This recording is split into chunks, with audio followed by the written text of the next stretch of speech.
when I talk about what I do, I talk about as in like this shit is, I live and breathe this. Like, I would not be here today if I didn't discover this.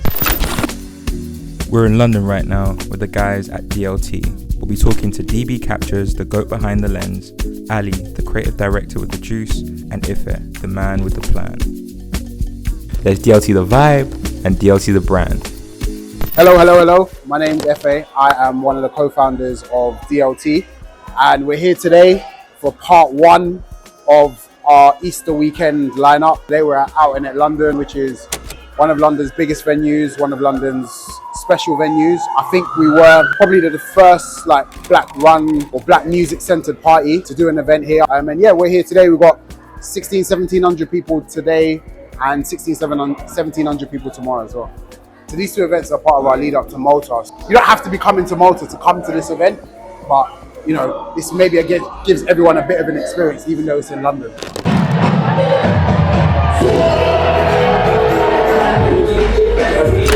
I've been attending DLT even before I started shooting for them as a consumer, and it's always been about black enjoyment. It's always been about entertainment. It's always been about culture. But one of the things that I've also loved is that it's when I first started attending DLT, it's very much where you could be yourself and there was no judgment. And so I think with a lot of what I capture, a lot of what I do in terms of photography, that's the essence of the message, that, you know what, you're here to party. It's not really about whether you've got the best dance moves or you're the best looking person in the world, even though everyone's just beautiful. Actually, what it's about is you in that element and captivating that.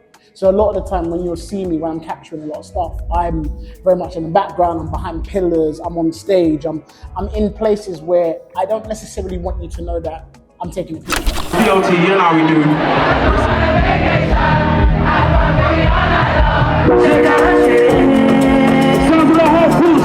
It's been great kind of like working with, I won't call them friends, my brothers, working with my brothers. We're all different, and I think that's what makes us a great team. I think whenever I tell people this, and this is something I pass on to kind of young event organizers, that when you are establishing your team, make sure you establish your team with different characters and people that can bring different things. So we have like MK, who is like probably the most all-rounded person, is a jack of all trades, can lend into the music side, can lend into the creative side. He's obviously operationally focused as well.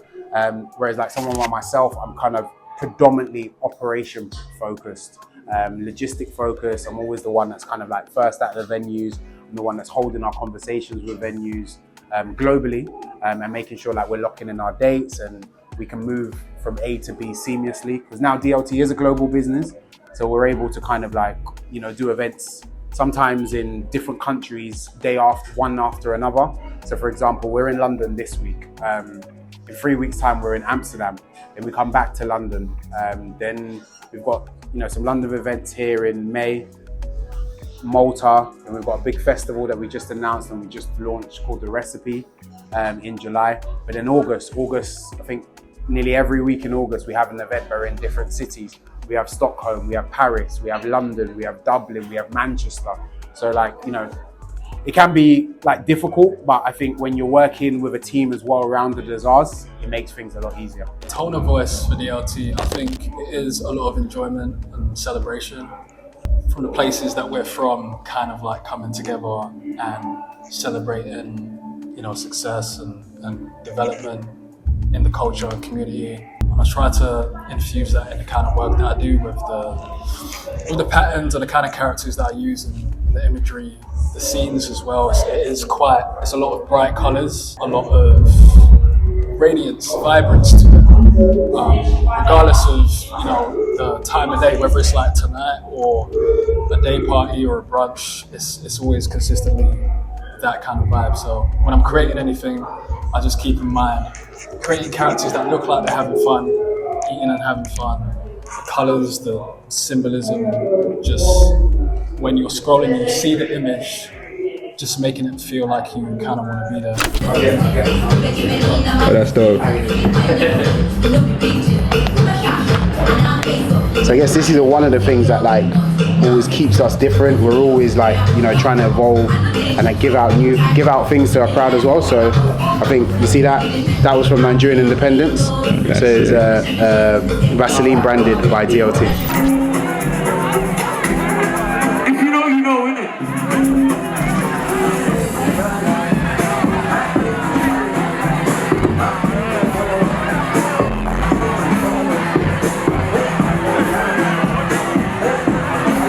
When I enter into the venue, I stand around the venue for about a minute. What I usually do is, because I use flash once in a blue moon, but the majority of the time when you see me, I don't use flash. I like to see natural light, because the natural light that comes from a lot of the venues and stuff that comes out brings the vibrance to it, and it brings the mood, and because what I don't want to do is I don't want to manipulate what's going on. I want it to be, that's what it is, and then all I'm doing is enhancing that when I get back into light and all the things that I'm going to do. But in general, I think, especially because DLT does like day parties and brunches and stuff like that, and there's a certain vibe, like when people are going to Malta or even the festival that's coming out, the Recipe. I think that feeling of, because London in itself is such a, it rains so much, and it's bland, whatever. These kind of events and these kind of moments where you're coming together and it's an actual vibe, regardless of the weather, it has to be captured with vibrant colours. It's even more important for it to communicate vibrancy when we create these flyers and stuff, because people need to know that regardless of the weather, the energy of the experience is going to be it's going to be elevated.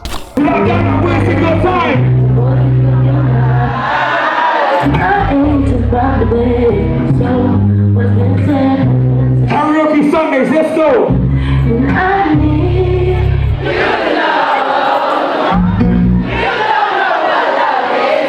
When we're here, there's a lot of warmth in Ultimate, for example. There's a lot of like brown, a lot of red. And I won't change that because the tone of it is very much like, it's very inviting. It brings you in. So like I said, a lot of the time I will scan the venue to see what the light is like. And I'm always looking for 2 points. I'm looking for how long does it take for the light to hit on a person. So I'll spend time watching how the person's doing the light, if they're, they're going with the beat, if they're doing it every 3 seconds. And usually there's a systematic. And then secondly, I want to know is wherever my spot is, have I found the moment? Am I going to be able to wait a minute, 2 minutes to be able to say, okay, I've got the picture. I've got that, I call it the golden shot, the magic moment. Have I got it? And that warmth is what I play off. So when I get back into editing and stuff like that, that's what I'm going for. So usually a lot of the time, I'm waiting to see what the light goes, and then that tells the story that I want to tell. I hope you're enjoying this episode of Hidden Gems. We're at home. We're in London. We're back. We're back on solid ground. We've been enjoying Kenya, enjoying the rest of the world, Accra, Ghana. You already know. But when you see me, you know I'm here with some updates from Newcomer. For my creatives out there, whether you're a designer, photographer, someone in the audio space, someone in the visual space, someone in the literary space, Newcomer is going to have brand new tools which will make you amazing, make you stand out, make you showcase your work to the world even better than before, grow your network, expand that across countries, expand that across your local city, and most importantly, discover those amazing opportunities that get you paid to be yourself. For my recruiters, for people who are looking for talent, whether you're at a company, whether you're at your own company, whether you're just an individual who's looking for someone for the day, for a couple of days, you're going to have a brand new jobs board with brand new recruitment tools that make that process so much quicker, so much easier, and more affordable. So you can dedicate more of your budget to the actual project rather than expensive recruitment tools or expensive jobs boards than that you're currently used to.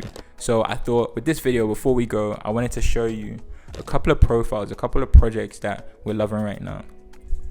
Check it out. I'll be back with some more updates in the very near future. Make sure you like, subscribe to this video, comment down below if you have any feedback for us. And yeah, I'm looking forward to seeing you sign up. Make sure you sign up. Peace. In terms of my preparation, this is where the importance of photography comes, and what he's saying about storytelling, because when I'm coming up with ideas, I do pull a lot from the photography that's been taken in the events that have happened. And I specifically look for the photography that tells a story, to kind of like understand how I want the characters to look, or even pulling from the photos for the flyer. At the moment, my personal work, it balances between styles and visuals that I do with DLT, and also kind of a grittier, darker tone, just like depicting a lot of the Black British rap and grime scene that I kind of grew up on. So it's come quite a long way just in terms of understanding why I do what I do. And I'm really appreciative of this stuff. Every time I was having conversations with people, the stories that I was hearing was intriguing me, but actually it was a part of what I was capturing with people. As time went on, obviously the Burna Boy stuff has happened. And, this has been, I think people have to understand, as a point of isolation, I'm a photographer who has probably the biggest thing that I've done prior to that was LMA. That was the biggest show I've ever done in my life. I've been shooting for free. I'm a new photographer. I'm also partially sighted. So in theory, technically, I shouldn't be able to do what I'm doing at the moment. It's probably impossible. I'm like, let's run with it.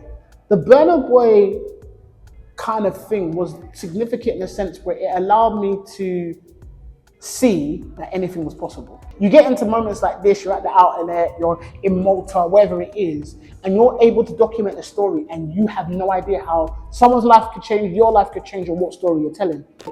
People have said that you've not been able to do something, and I can tell you actually there's a story that says otherwise. That's what's so important about Black culture, because for many years they keep telling us we're not able to do something. For many years they keep telling us that we're either not good enough, or there's other people better than us, or we don't have the quality. And actually, we're able to do it. And not only are we able to do it, we're able to produce some of the most incredible flipping work you've ever seen in your life. I think people misunderstand how hard it is in general to kind of like run events. There's always commentary, not just with DLT, but with other parties as well. Of, oh, why is your price going to this? Or why is your price going to that? An event or a party is not excluded from the price rises in the world. We're living in a world now where what costs £1 2 years ago now costs £3 or £3.50, and we're not immune from that. So we need to make sure that kind of like we're still delivering the same feel, and that becomes a little bit more expensive sometimes. But yeah, I guess one of our issues is that, like you mentioned, we are in close proximity to our crowd. We're not superstars, we're normal human beings. All of us still kind of like have a hand on another role as well as doing DLT. So we're always available to kind of like ask questions, and we don't hide. We don't hide behind the camera. Probably one of our business partners, MK, everyone knows him, is quite famous on Twitter. So, he's always available to answer people's questions, and he always hits back and kind of keeps it real with people that like, we're not immune to like price rises, and for us to continue to deliver the greatest experience, sometimes costs need to be adjusted. When you're looking at the shit that Ali's doing, when you're looking at the photography, the videos, all of this stuff that's happening, this is abnormal for us, but actually this was what we were made to do. This was a part of us. This is in us, is ingrained in us. So when I'm fast forwarding 2024 and people are like, they come up to me and they're really glad. The reason why I'm so humbled is because I had no idea I would be here. I had no idea. 2018, December 2018, I was gonna take my life. I was this close. I had it all planned out. I was signed off of work. I couldn't get out of bed. I was stuck at home. I was stuck on a sofa for 4 weeks because I was like, I'm going to take my life. I'm over. Fast forward to July, I'm shooting for Burna Boy. When I stuck there in that moment, I remember sitting there looking at it and saying, this is surreal to me because I wasn't supposed to be here. But actually, this was what I was intended to do. So I said all that to say this. Capturing Black culture, capturing Black stories, capturing what we do, what we're about, what we're trying to tell, really and truly is about legacy, but it's about statutes that we leave. At the end of the day, if I'm not here in 20, 30 years, the picture that I took during the Palestine marches, the pictures that I took during Black Lives Matter, the pictures that I took during nights like this, they're gonna live on forever. And they're gonna document everything that I did.